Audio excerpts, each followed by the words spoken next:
Hello guys, आपका स्वागत है हमारे यूट्यूब चैनल स्टॉक एनालिस्ट में। आज हम एनालिसिस करेंगे एप्का लैब्स का। सबसे पहले हम इसमें देखेंगे कंपनी और उसकी इंडस्ट्री के बारे में। दूसरे नंबर पे हम देखेंगे मैनेजमेंट एंड बिजनेस मॉडल के बारे में। तीसरा फंडामेंटल्स के बारे में। चौथा ग्रोथ एंड पांचवा वैल्यूएशन। सबसे पहले बात करें कंपनी की, तो कंपनी 1949 में इस्टेब्लिश हुई थी। ये एक फार्मास्यूटिकल्स कंपनी है। ये भारत की 19वीं सबसे बड़ी फॉर्मुलेशन फार्मास्यूटिकल कंपनी भी है।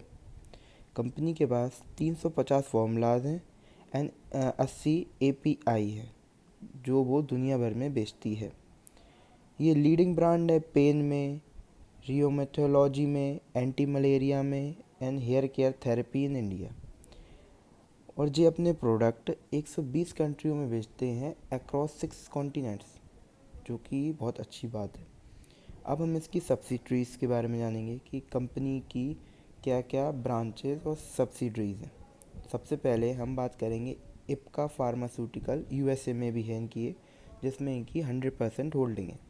दूसरी इप्का लेबोरेटरी यूके, जिनमें इनकी 100% होल्डिंग है। थर्ड नंबर पे इप्का फार्मा नाइजीरिया, इसमें भी 100% होल्डिंग है। चौथी इप्का फार्मा ऑस्ट्रेलिया, उसमें भी 100% होल्डिंग है। फिफ्थ इप्का फार्मास्यूटिकल मैक्सिको, उसमें भी 100% होल्डिंग है। फिर रामदेव केमिकल इंडिया की कंपनी है, इसमें भी इनकी 100% होल्डिंग है। और ओनेक्स साइंटिफिक यूके, इसमें भी इनकी 100 है। पिसगास लेबोरेटरीज में यूएसए, इसमें भी इनकी 100% होल्डिंग है। 9 नंबर पे वेशोर फार्मास्यूटिकल्स, यूएसए की है ये, इसमें भी इनकी 100% होल्डिंग है। नहीं, सॉरी 80% होल्डिंग है। 10 नंबर पे इफ्का फार्मा न्यूजीलैंड, इसमें इनकी 100% होल्डिंग है। अवेक फार्मास्यूटिकल्स इंडिया में है, इसमें इनकी 49% होल्डिंग है।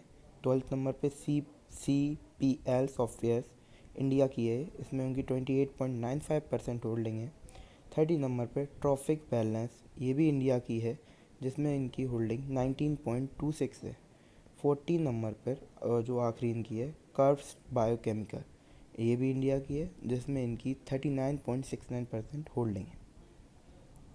इसके बाद हम देखेंगे share holding of a promoter. Share holding of a promoter बहुत इंपॉर्टेंट होती है।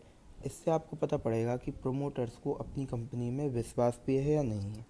तो ये अगर अपन देखें तो 2018 में 46.06 थी, जो 2019 में सेम रही और 2020 में भी सेम रही।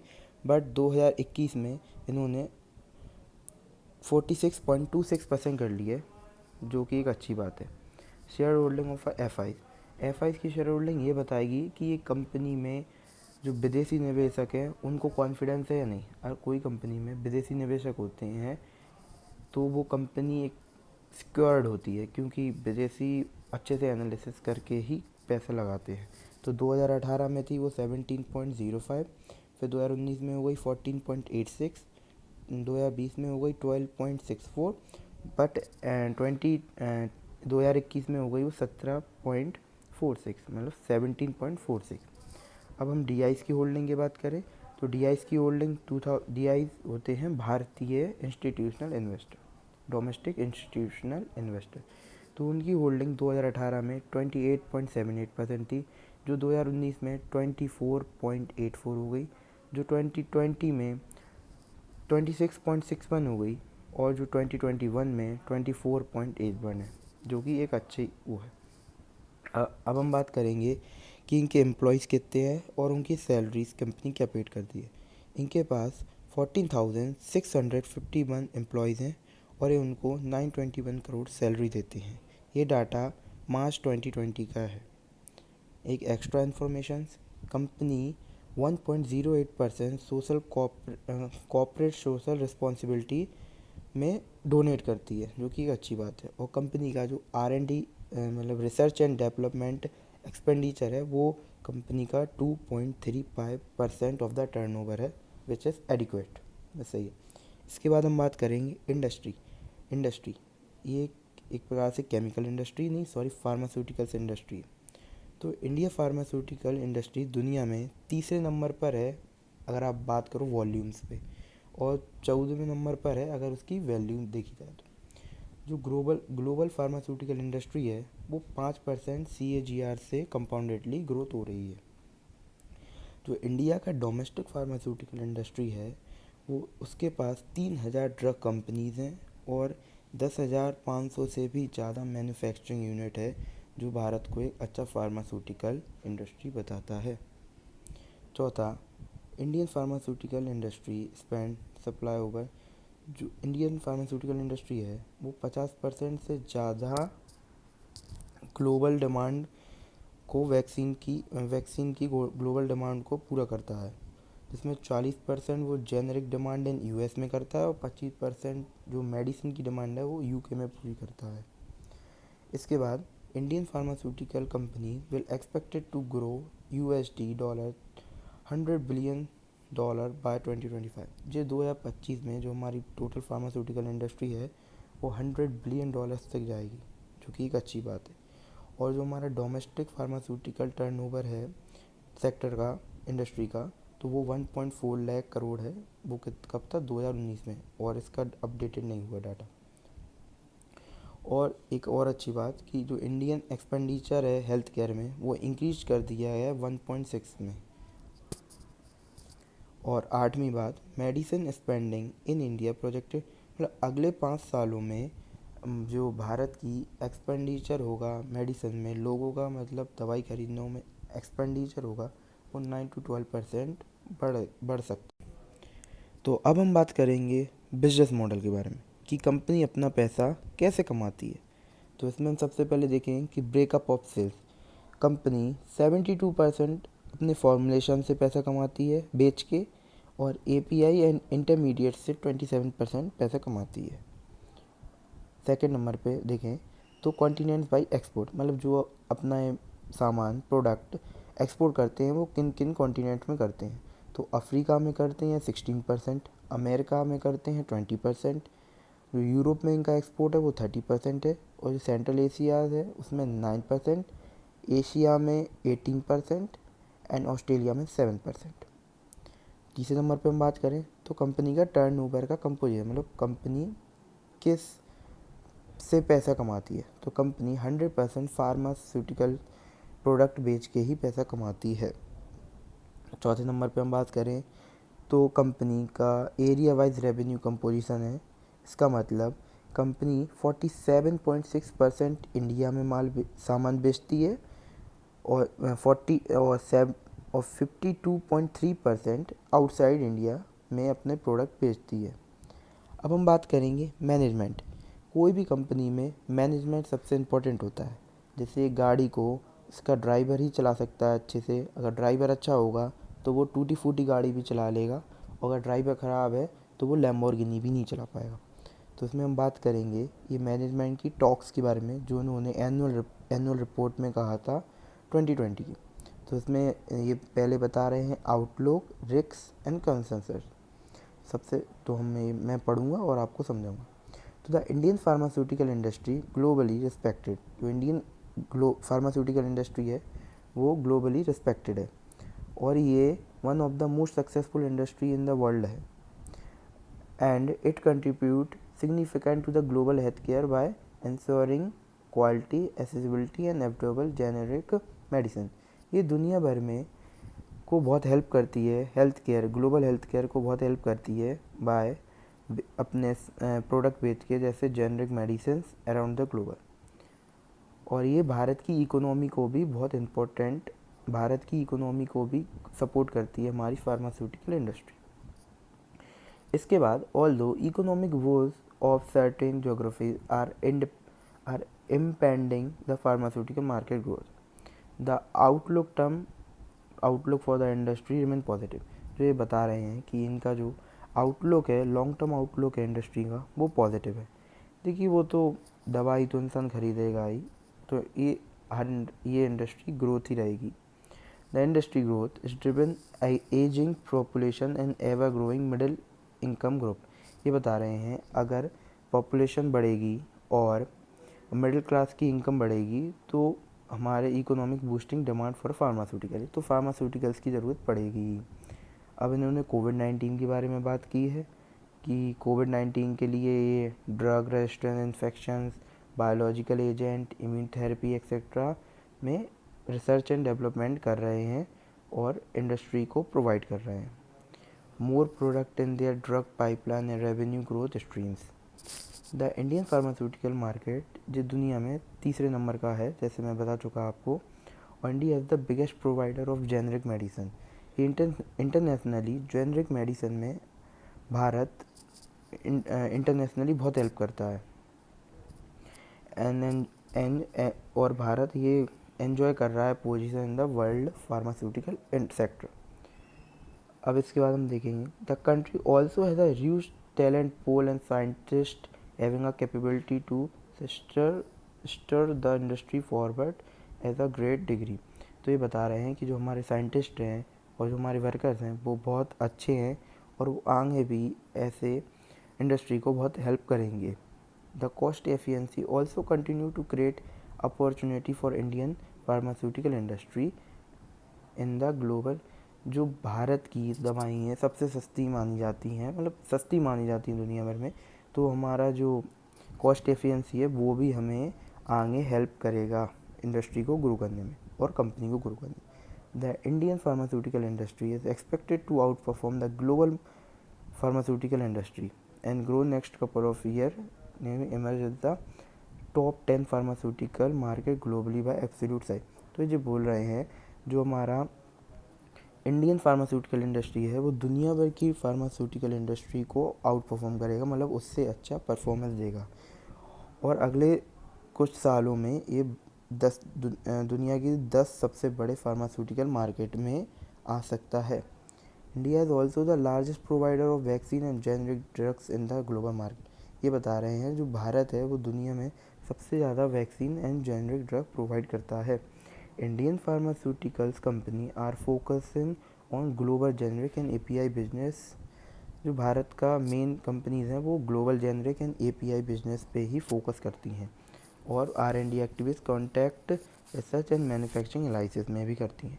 India is also fast emerging as the preferred pharmaceutical manufacturing location. India एक जगह भी बन रहा है जहाँ बाहर की कंपनी आके मैन्युफैक्चरिंग सेंटर लगाएंगी फ्यूचर में। Increase use of pharmaceutical generic in developed market to reduce health care cost.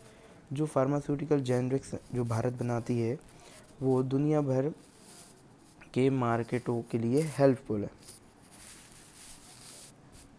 The growth attractive growth opportunity to Indian generic formulation manufacturer and the Indian pharmaceutical industry poised for an accelerated growth in the coming year। तो इन्होंने बताया कि अगले कुछ सालों में भारत की अच्छी ग्रोथ हो सकती है in terms of pharmaceutical sector. However, poor public healthcare funding and infrastructure, low per capita consumption of medicine in developing and underdeveloped country। इन्होंने बताया इंडिया जैसी कंट्रियों में अभी उतना हेल्थ केयर पे पैसा नहीं आता क्योंकि इधर पर इतनी कंजम्पशन नहीं है और ना इतना हेल्थ केयर इंफ्रास्ट्रक्चर पावरफुल है। और ये क्यों है? क्योंकि हमारी करेंसी फ्लक्चुएट होती रहती है, रेगुलेटरी इशूज़ हैं, government mandate prices control, inflation भी है, resultant all around increase in input cost बढ़ रही है। During the year under report there was no change in nature of the company business. Company के बिजनेस में कोई भी चेंज नहीं आया है, ना कोविड के उससे। कंपनी जैसे पहले काम करती थी वैसे ही आज भी काम कर रही है। अभी नया एक अपडेट है कि जो न्यू एपीआई मैन्युफैक्चरिंग यूनिट, इन्होंने एक देवास एमपी में अपनी न्यू एपीआई मैन्युफैक्चरिंग यूनिट लगाई है। The company in the process of setting up new API JPS, यही लिखा है, जिसमें इन्होंने इनिशियल कैपिटल 250 करोड़ रुपए लगाए। द लैंड इज़ प्रोजेक्टेड, यही इन्होंने बताया और कुछ नहीं। अब हम मैनेजमेंट की सैलरी के बारे में जान लें कि मैनेजमेंट को कंपनी कितनी सैलरी देती है। तो total management salary was 22.57 crore. और ये एक गवर्नमेंट का एक एक्ट है जिस मतलब उससे ज़्यादा आप किसी भी मैनेजमेंट को कोई कंपनी वो नहीं दे सकती सैलरी। तो वो उनका 81.65 करोड़ है, मतलब ये कंपनी अपने मैनेजमेंट को एडिक्वेट सैलरी देती है। अब हम बात करेंगे रिटर्न ऑफ कैपिटल एम्प्लॉयड, जिसको ROCE भी बोलते हैं। ये कंपनी के लिए बहुत इंपॉर्टेंट होता है इससे अपन को ये समझ में आता है कि कंपनी अपने पैसों को कैसे इस्तेमाल कर रही है। तो ये 2017 में 9% था, फिर 2018 में 10% हो गया, 2019 में 16% हो गया और 2020 में 19%। मतलब कंपनी अपने पैसों को अच्छी तरह से इन्वेस्ट कर रही है, मतलब कंपनी में लगा रही है। तो अगर ये बढ़ेगा तो कंपनी के लिए अच्छा ही है। Return on equity, return ROE, इसको ये अपन को बताती है कि कंपनी जो इक्विटी का पैसे को कैसे इस्तेमाल कर रही है। तो ये 2017 में 7% था, 2018 में 9%, 2019 में 15% एंड 2020 में 19%। तो ये भी अच्छा है, मतलब कंपनी हम और आपका जो पैसा है इक्विटी का, वो भी कंपनी अच्छे से इस्तेमाल कर रही है। अब रिटर्न और एसेट क्या होता है? ये रिटर्न और एसेट होता है कि कंपनी अपनी बिल्डिंग्स की, अपनी फैक्ट्रीज़ को कैसे इस्तेमाल कर रही है, मतलब उसका सही यूज़ कर रही है या नहीं। तो ये 15% है, जो कि अच्छा माना जाता है। अब हम कंपनी के फंडामेंटल्स के बारे में बात करें। फंडामेंटल्स कंपनी के वो बताते हैं कि अगर इकोनॉमी में कुछ गड़बड़ हुई तो कंपनी सस्टेन कर भी पाएगी या नहीं। तो इसमें हम देखेंगे सबसे पहले मार्केट कैप।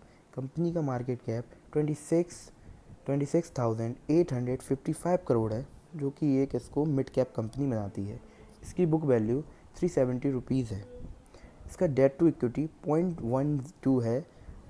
इनका डेट बहुत कम है। डेट कम होने से क्या होता है, कभी अगर जैसे अभी कोविड-19 की सिचुएशन थी तो लॉकडाउन हो गया था, तो अब इनको डेट नहीं है ना, तो इनका बिजनेस बंद भी रहेगा तो इनको कुछ देना नहीं है, लोन नहीं, मतलब वो नहीं देना इनको वापस पैसा। तो इससे कंपनीज़ के लिए फ़ायदा होता है, इसलिए डेट कम होना चाहिए कंपनीज़ का। डेट टू इक्विटी रेशियो वैसे 1 से कम होना चाहिए, पर इस कंपनी का बहुत अच्छा है, वो 0.12 है। अब हम कंपनी की बोरोइंग होती है जो कंपनी ने लोन लिया होता।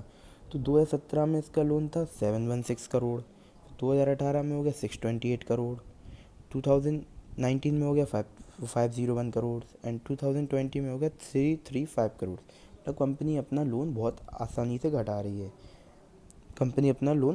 है, फिफ्थ नंबर पे देखेंगे interest coverage ratio.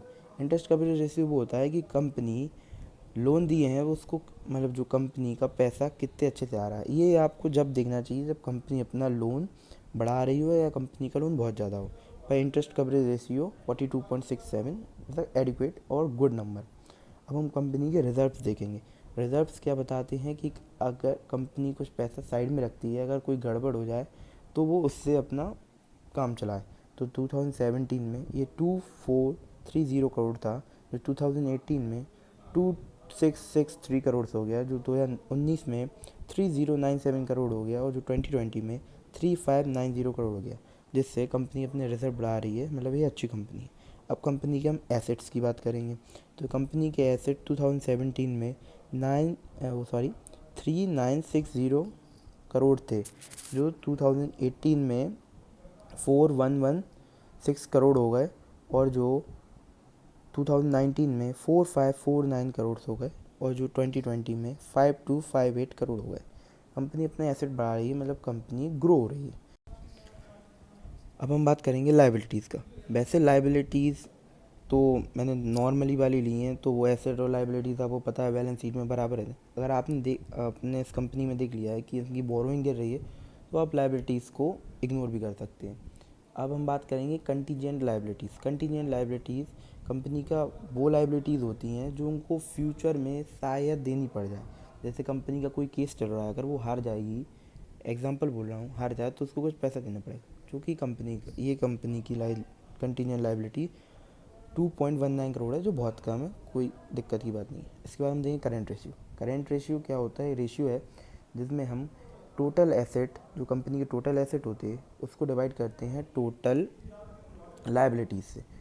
Current asset mine divide by current liability, जिससे करंट रेशियो निकलता है। ये कंपनी के बताता है कि अगर शॉर्ट टर्म में कुछ कंपनी की दिक्कत आ जाए तो उसका बिजनेस तो बंद नहीं हो जाएगा। इसलिए करंट रेशियो, मतलब अगर वो पूरा डेट भी चुका दे ना, जो उनकी लाइबिलिटीज़ है वो भी चुका दे ना, तो भी कंपनी का पैसा रहेगा बिजनेस करने के लिए। अब हम बात करेंगे फिक्स्ड एसेट की बात। फिक्स्ड एसेट कंपनी के हैं वैसे 2714.86 करोड़, ये 2020 का डाटा है। फिक्स्ड एसेट वो होते हैं कि कंपनी के प्लांट, बिल्डिंग, कार, ईटीसी, ये वाली चीज़ें कंपनी की कितनी हैं। ये टोटल एसेट में, अब फिक्स्ड एसेट एक अलग से चीज़ है। अब इसके बाद हम करेंगे इंटेंजिबल एसेट। इंटेंजिबल एसेट वो होते हैं जैसे कंपनी सॉफ्टवेयर्स हो गए, ईटीसी, यही चीज़ होती है इंटेंजिबल एसेट्स, जो कंपनी के पास अभी 230 करोड़ के हैं। और इनकी जो टोटल इन्वेस्टमेंट है, मतलब ये कंपनीज इन्वेस्ट भी करती है ना इक्विटी, म्यूचुअल फंड, ईटीसी में, तो इनकी वो इन्वेस्टमेंट है टू सेवन। तो अब हम बात करेंगे कंपनी की सेल्स की, कि कंपनी की सेल्स क्या थी। 2017 में कंपनी की सेल्स 3156 थी, जो 2018 में बढ़कर 3258 करोड़ हो गई, और जो 2019 में 3746 करोड़ रही, और 2020 में बढ़कर 4619 करोड़ हो गई, मतलब 4619 करोड़ रही। अगर sales growth compound CAGR level पर देखी जाए तो कंपनी ने CAGR 10 ईयर से 11% की सेल्स ग्रोथ की है। 5 सालों में देखी जाए तो 8% की है, 3 सालों में देखी जाए तो 14%, और ट्रेलिंग 12 मंथ में कंपनी की सेल्स ग्रोथ बढ़कर 21% हो गई है, जो कि एक अच्छी ग्रोथ है। अब हम बात करेंगे प्रॉफिट की। तो प्रॉफिट कंपनी का 2017 में 195 करोड़ था, जो 2018 में बढ़कर 239 करोड़ हो गया, जो 2019 में फिर बढ़कर 445 करोड़ हो गया, और जो 2020 में लास्ट ईयर 606 करोड़ रहा। तो कंपनी के प्रॉफिट में ग्रोथ अच्छी है। अब हम CAGR में देख लेते हैं। तो कंपाउंड प्रॉफिट ग्रोथ 10 ईयर्स में देखी जाए तो 11% ग्रोथ रही है, 5 सालों में देखी जाए तो 19% रही है, 3 सालों में देखी जाए तो 47% रही है, और ट्रेलिंग 12 मंथ में देखी जाए तो 72%। मतलब कंपनी हर साल अपने प्रॉफिट अच्छे CAGR लेवल पे भी बढ़ा रही है, जिस कंपनी का फ्यूचर में अच्छी प्रॉफिट होने की और संभावना बढ़ा देती है। अब हम बात करेंगे कैश फ्लो की। कैश फ्लो क्या होता है, कंपनी के पास कितना कंपनी ने कैश जनरेट किया। कंपनी की सेल्स तो हो गई, प्रॉफिट भी हो गया जैसे 1000 करोड़ का, पर कंपनी के पास वो पैसा आया नहीं है, आना है फ्यूचर में, तो वो उसकी प्रॉफिट वो PNL स्टेटमेंट में तो रिकॉर्ड हो जाएगा, पर कंपनी के कैश फ्लो स्टेटमेंट में नहीं होगा। इसलिए कैश फ्लो बहुत इंपॉर्टेंट होता है। तो कंपनी का कैश फ्लो 2017 में 282 करोड़ था, जो 2018 में 341 करोड़ हो गया, जो 2019 में बढ़कर 501 करोड़ हो गया, और 2020 में 564 करोड़ हो गया। और कंपनी कैश जनरेट भी कर लेती है अच्छे तरीके से अपने बिजनेस में। अब हम बात करेंगे प्रॉफिट मार्जिन की। प्रॉफिट मार्जिन होते हैं कि कंपनी कितने परसेंट पैसा एक प्रकार से कमाती है सेल्स ग्रोथ पर, सेल्स करके। तो 2017 में ये 14% थी, जो 2018 में भी 14% रही, 2019 में बढ़कर 19% हो गई, और पिछले साल 2020 में ये 20%। मतलब कंपनी का प्रॉफिट मार्जिन अच्छा है, जो इसकी प्रॉफिटेबिलिटी को सपोर्ट करता है। अब हम बात करेंगे कैश एंड कैश इक्विवेलेंट। मतलब ये 2020 का डाटा है, मतलब मार्च 2020 के एंड में कंपनी के पास कितना कैश था। तो उनके पास कैश था 58.46 करोड़, जो वो कंपनी ग्रोथ के लिए यूज़ करेगी फ्यूचर में। अब हम बात करेंगे cash flow to profit ratio. इसकी बहुत कम लोग बात करते हैं, पर ये बहुत इंपॉर्टेंट होता है। या कुछ कंपनी प्रॉफिट तो दिखा देती है हमको कि इतना इतना हमारा प्रॉफिट हुआ, पर वो कभी कैश जनरेट नहीं कर पाती वो। इसलिए cash flow to profit ratio बहुत इंपॉर्टेंट है। ये 4 ईयर का एवरेज ले लेते हैं तो 1.3 है इनका। मतलब 1 रुपये के प्रॉफिट के बदले इन्होंने 1.3 रुपीज़ कैश जनरेट किया है, जो कि बेहतरीन है। मतलब ये कंपनी अच्छी है कुल मिलाकर बहुत। अब हम इन्वेंट्री टर्नओवर रेशियो की बात करेंगे, ये कंपनी अपना माल साल में कितनी बार बेच देती है इन्वेंट्री का। तो ये ज़्यादा सेम ही रहा है, 1.5 के लगभग 1.46 इतना ही रहा है। तो इन्वेंट्री रेशियो अच्छा है, 1 से ऊपर मतलब अच्छा ही होता है एक प्रकार से। अब हम बात करेंगे इसके शेयर प्राइस की, कि शेयर प्राइस में कैसी फ्लक्चुएशन रही है। तो CAGR टर्म्स में देखी जाए तो स्टॉक प्राइस 10 सालों से लगातार 21% कंपाउंडेडली ग्रोथ हो रहा है, 5 सालों में बढ़कर 35% हो रहा है, 3 सालों में और बढ़कर 42% हो रहा है, और पिछले साल इसने 33% का रिटर्न दिया है, जो कंपनी को अच्छी फंडामेंटल्स भी अच्छे हैं, सब चीज़ अच्छी हैं। तो कंपनी के शेयर प्राइस में भी दिख रहा है कि लोगों को भी इससे मुनाफा होता है। अब हम बात करेंगे सबसे इम्पोर्टेंट प्रोस्पेक्ट की, वैल्यूएशन। वैल्यूएशन की बहुत लोग कम बात करते हैं, सब लोग पी रेशियो देख के ही वैल्यूएशन समझ जाते हैं, पर वैल्यूएशन बहुत इंपॉर्टेंट है। जैसे हर चीज़ में कंपनी में ज़रूरी है, इसलिए वैल्यूएशन क्यों, आप जो चीज़ खरीदते हैं, खरीदने का प्राइस ही बताता है कि आप कितने में। अगर आपने कोई चीज़ 10 रुपये में ख़रीदी और वो 100 हो गई तो आपको 10 गुना प्रॉफिट हुआ। अगर वही चीज़ आपने 20 पे ख़रीदी होती तो सिर्फ आपको 5 गुना प्रॉफिट होता। इसलिए वैल्यूएशन इज़ इम्पॉर्टेंट। तो अब हम बात करेंगे कंपनी की पैग रेशियो के बारे में। पैग रेशियो वो होता है जब अपन प्राइस टू अर्निंग को ग्रोथ से डिवाइड कर देते हैं तो हमें पैग रेशियो मिलता है।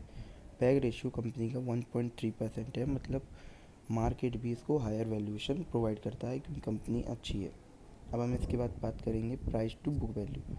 बुक वैल्यू वो होती है कंपनी की जब हम उसके टोटल एसेट्स को, जब उसकी टोटल लाइबिलिटीज़ को टोटल एसेट्स से माइनस कर देते हैं तो बुक वैल्यू मिलती है। और बुक वैल्यू को जब हम इसके प्राइस के साथ कंपेयर करते हैं तो पीवी रेशियो मिलता है। तो कंपनी का 6 टाइम्स है, मतलब कंपनी अपनी टोटल जो उसके पास एसेट्स माइनस लाइबिलिटीज़ है, बुक वैल्यू है, उसके 6 टाइम प्राइस पर वो हो रहा है, जो कि थोड़ा सा ज़्यादा है। अब हम बात करेंगे कंपनी के इंट्रिंसिक वैल्यू फार्मूला। ये इंट्रिंसिक वैल्यू फार्मूला बेंजामिन ग्राम ने दिया है, जो बैरन बफेट के गुरु थे। ये फार्मूलों की लोग बहुत कम बात करते हैं, पर ये सबसे इम्पोर्टेंट फार्मूला भी माना जाता है वैल्यूएशन के लिए। ये फार्मूला है जब हम ग्रोथ को 5 ईयर्स की आप प्रोजेक्टेड फ्यूचर ग्रोथ ले लीजिए, उसको जब आप 2 टाइम्स कर देंगे, उसमें प्लस 8.5 करके उसका होल का मल्टीप्लाई जब आप उसकी टुडे आज की ईपीएस से कर देंगे तो ये आपको मिल जाएगा। और ये इप्का लेबोरेटरीज़ के केस में ये 6600 मतलब 6600 रुपीज़ है। तो आज इसकी वैल्यूएशन बेंजामिन ग्राम के फॉर्मूले के हिसाब से 6600 होनी चाहिए।